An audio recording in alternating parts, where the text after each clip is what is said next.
Hey everybody, it's Ron, and I want to tell you a story about business and how that story changed everything. The room smelled like stale pizza, unwashed laundry, and a heroic but losing battle with Axe body spray.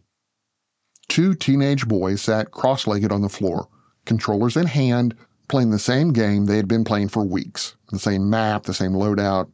One of them paused long enough to glance at a phone buzzing on the bed. "Why does everybody keep talking about GameStop?" he asked. His friend shrugged, eyes still on the screen. "Isn't that the place where you go when you don't want to download a game?" They went back to playing. Somewhere else entirely, adults were panicking. Brokerages were freezing trades, clearinghouses were demanding billions in additional collateral. Congressional staffers were already drafting questions that included phrases like systemic risk and market integrity. But in this smelly room, nothing had changed. No one needed a new game. No one was trying to buy stock. The company at the center of the chaos existed only as a logo on a shopping bag that was probably shoved in a closet. Same name, completely different reality. So if nothing had changed for the people who actually shopped there, what exactly had been broken? Why did a surge in trading force brokers, clearinghouses, and regulators to suddenly rewrite the rules in real time? And on February 25th, 2021, was the GameStop story no longer about a stock at all, but about who the market is designed to protect when the system comes under stress.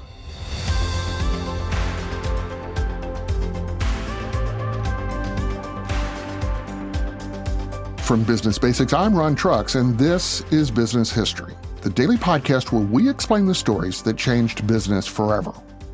Every date on the calendar has a story where business reshaped the world. Today, February 25th, that story takes us to 2021, when the rules only mattered once they broke. Long before it became a stock ticker on every news channel, GameStop was a familiar but fading retail chain. It sold physical video games, consoles, accessories, mostly through mall stores and strip mall locations. For years, its business had been under pressure as downloads replaced disk and foot traffic declined.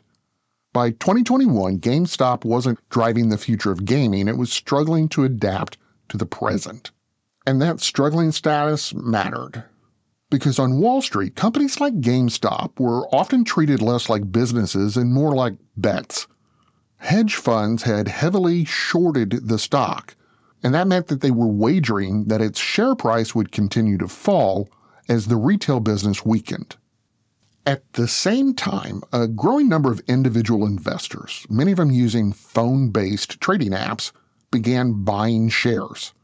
Some believed the company was undervalued, some wanted to punish the short sellers, others were simply caught up in the momentum. For a brief moment, in late January 2021, those forces collided.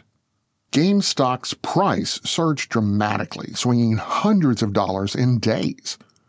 Headlines focused on the spectacle, internet forums, memes, and the idea that regular people were beating professional investors at their own game.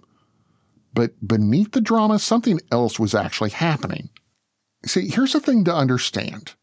Every one of those trades, whether they were on an app or on a phone or on a computer, whatever, they had to clear through the process. Every share still had to be what we call settled. Every brokerage firm facilitating those trades had to post collateral to the clearinghouses so that it would guarantee that the transactions had enough money behind it to complete, even if those prices moved violently before that settlement actually finished. That structure, that system, usually stayed invisible. But when GameStop's volatility exploded, kind of like some of the war games it sold, that system that supports modern markets came under real stress. Risk models that rarely activated began flashing warnings. Those clearinghouses demanded sharply higher collateral, and brokerages suddenly needed massive amounts of cash immediately. And when some of those firms couldn't meet those requirements fast enough, the system did exactly what it was designed to do. It protected itself.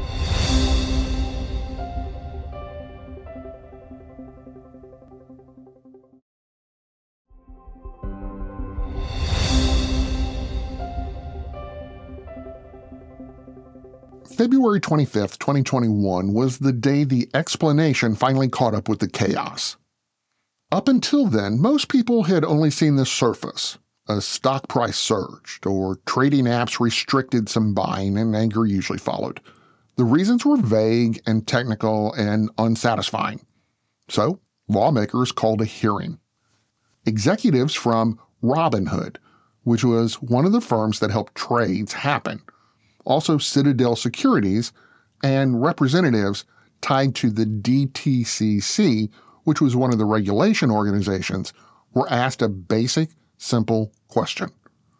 Why did the system suddenly stop people from buying a stock that they wanted? And it's important to understand that that answer was not about GameStop itself. It was about what happens after you tap the button that says buy. When someone places a trade, the transaction doesn't finish instantly. Shares and money move through a process called online settlement, which can take days. During that time, someone has to guarantee the trade will still complete, even if prices move wildly. That someone is the clearinghouse system. When GameStop's prices began swinging dramatically, the risk that trades might fail increased. To protect against that, the clearinghouses demanded more money up front from the brokerages. Some brokerages didn't have that cash immediately, so they limited buying, not because they wanted to, but because the system required them to reduce risk quickly. February 25th, at those hearings, that was the moment that explanation became much more publicly understood.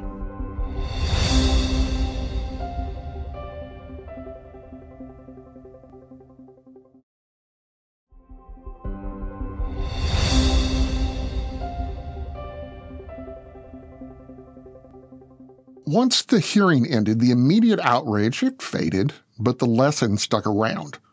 For many retail investors, this was the first time they realized the market was not just a place to buy and sell. It was a layered system designed to prevent collapse, even if that meant stepping in forcefully when volatility surged. The system worked in a narrow sense.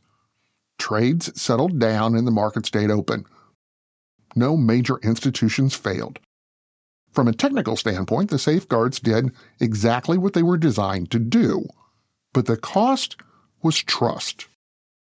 People learned that access to that process is conditional, that rules matter most when markets are stressed, and that fairness, as it feels to participants, is not always the system's top priority. That tension didn't begin with GameStop, and it didn't end there.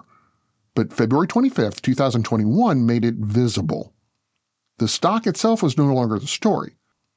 The story was about how modern markets behave when pressure builds and how quickly invisible rules can reshape outcomes once they come into force. The rules didn't suddenly appear, they had always been there. Most people just didn't need to see them until now.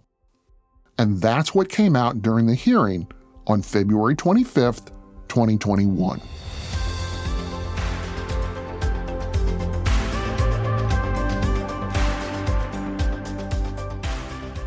I'm Ron Trucks, and this is Business History, the podcast that finds the turning points behind the headlines.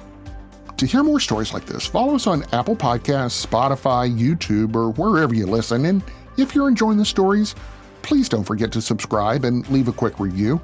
It helps more people find the story behind the business. Are you interested in actually understanding business better without the fluff or the buzzwords or the MBA language? Start by visiting us at businessdailypodcast.com.